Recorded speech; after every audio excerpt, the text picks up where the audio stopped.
aba bakwasirebwa nyuma yaba mu mbatura kwata omusigazi omwe busho bwa Ntama ari kwibente omuri Kabwehe division municipality ya Shema kandi ogu abahwerire kwata abantu mushanju gwabaguze umurundi gwa kabiri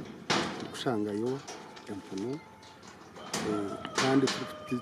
tutekateka ngo abantu bakusite ahabwa obushuma obu bakuru b'entebe zo kubanza bashongerwemu akakumu okushagika obushuma omu byanga byabo naninjanga bachamana bakwatanise na polisi aho kachamana rero si wanu washangana hereza na ijuru empune yatarebire naninjanga chamana ogwashime kwa nakwatwa kana azanjira ki naza polisi akakora statement nabana bamba tugwisiza akagweno zara umwana to kuzara mutuma muzara umwana to kuzara mutuma kandi hasi witokizayo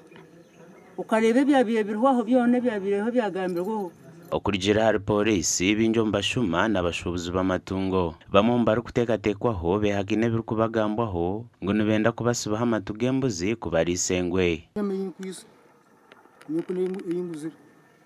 ayinguze njanta nimpamwe kwimbe ndyaho ndyakateka mbanje mpuni yanje yikwisa n'abasirikare biza bakunte mu mpinga banita bamsiya polisi bamchiza polisi mbanje nguje mpuni ojumanye ejo hurire ntantu ngujumanye kakwajomu umutaka janyo kunkuru wawe njojo mu kukujire ko kwa jabuta bakankoma ni kumanya abana baza kutwara umukoti ya Kagango kubuzugwa Kasyo na Kahindu gasha kwa Mike atwakire